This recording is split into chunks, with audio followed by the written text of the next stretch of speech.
Assalamualaikum warahmatullahi wabarakatuh. Nama saya Sabila Sintanuria dari kelas TBI 2E. Di video kali ini akan menjelaskan tentang manusia dalam pendidikan Islam. Jadi ini adalah halaman awalnya. Selanjutnya kita akan menuju halaman menu. Klik menu. Pada halaman menu terdapat tujuan, materi, evaluasi, kuis, rangkuman, dan penutup. Baik, pertama kita akan mengeklik tujuan. Tujuan dari pembelajaran ini adalah yang pertama, memahami konsep dasar hakikat manusia dalam Islam. Yang kedua, untuk meningkatkan keaktifan berpikir dalam memahami potensi-potensi manusia dalam Islam. Yang ketiga, untuk memahami hubungan antara manusia dan pendidikan Islam. Selanjutnya, kita akan kembali ke menu. Klik materi. Ada 3 submateri, yaitu hakikat manusia dalam Islam, potensi manusia dalam Islam, dan manusia dalam pendidikan Islam. Materi pertama yaitu hakikat manusia dalam Islam. Hakikat manusia dalam Islam ada 6. Yang pertama, manusia adalah makhluk yang paling baik. Manusia adalah ciptaan Allah Subhanahu wa Ta'ala yang baik bentuk kejadiannya di antara makhluk-makhluk yang ada di alam semesta ini, sehingga dijuluki Al-Quran Surah At-Tin dengan insan ahsani takwim, dan tetapi bisa pula jatuh kepada asfala safilin.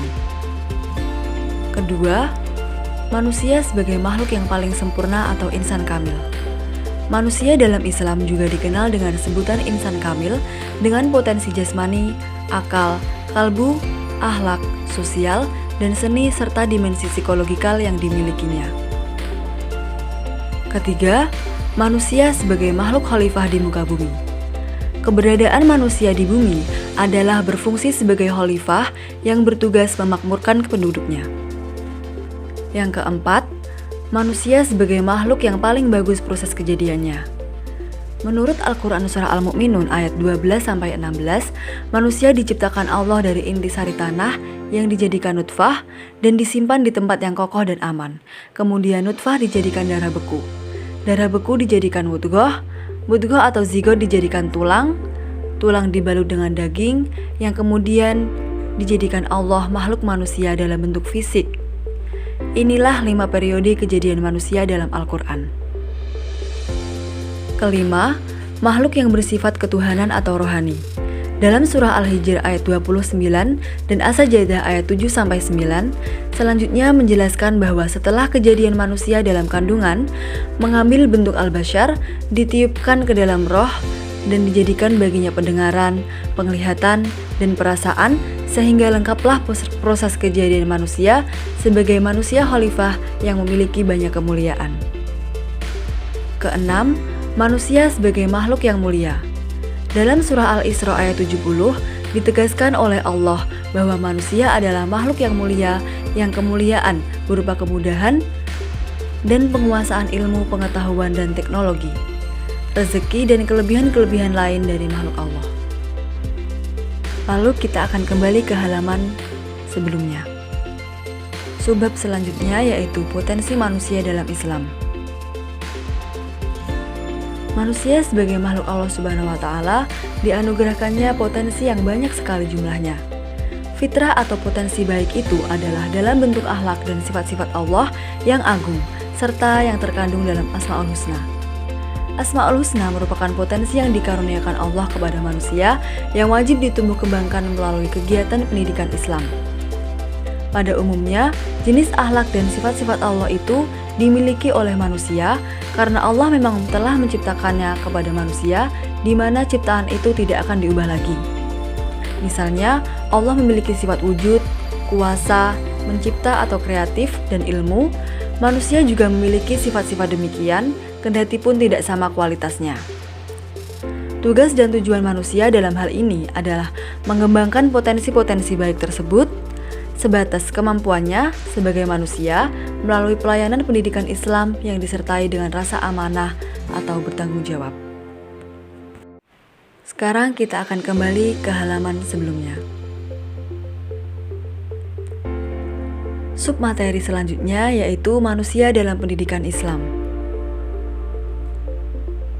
Pendidikan berhubungan erat dengan upaya pembentukan dan perwujudan manusia dan masyarakat. Karena yang dikaji oleh pendidikan itu adalah juga manusia dan masyarakat. Bagaimana gambaran manusia dan masyarakat yang kita cita-citakan, begitu pula lah bentuk pendidikan yang hendak direncanakan. Karena manusia dan masyarakat itulah yang menjadi unsur yang amat pokok dan penting dari sistem dan kegiatan pendidikan Islam. Bertitik tolak dari dasar pemikiran di atas, maka bentuk pendidikan yang kita susun hendaklah pula mengacu kepada image manusia dan masyarakat yang dicita-citakan Islam. Kemudian kita akan kembali ke menu. Selanjutnya, klik evaluasi. Untuk mengetahui pemahaman siswa, telah disediakan kuis benar salah yang dapat merangsang keaktifan siswa dalam berpikir dengan mengidentifikasi ketepatan dari pernyataan yang telah ditulis. Selanjutnya, kita akan kembali ke menu. Lalu klik kuis. Selanjutnya, berikut adalah kuis. Tandai benar atau salah pada kalimat berikut. Lihatlah contoh pertama. Soal pertama, manusia sebagai makhluk yang paling buruk proses kejadiannya, benar atau salah? Jawabannya adalah salah, karena yang benar adalah manusia sebagai makhluk yang paling baik proses kejadiannya. Nomor 2, keberadaan manusia di bumi adalah berfungsi sebagai khalifah, adalah benar. Ketiga, manusia sebagai makhluk yang paling sempurna atau insan kamil, benar atau salah? 4. Asmaul Husna merupakan potensi yang dikaruniakan Allah kepada manusia, benar atau salah? 5.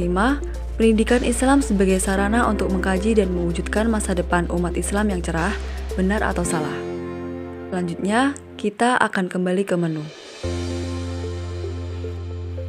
Kita akan berlanjut ke rangkuman.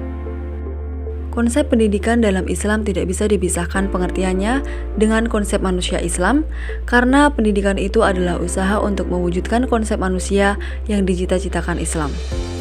Pendidikan Islam dapat diartikan sebagai upaya memotivasi manusia dalam bertingkah laku terhadap kebaikan dan huda serta amar ma'ruf dan nahi mungkar yang ditujukan untuk mencapai kebahagiaan di dunia dan akhirat serta terbebas dan terpelihara dari penyakit dan sengsara azab neraka. Kembali ke menu. Selesai. Sekian video pembelajaran ini, semoga bermanfaat. Terima kasih. Wassalamualaikum warahmatullahi wabarakatuh.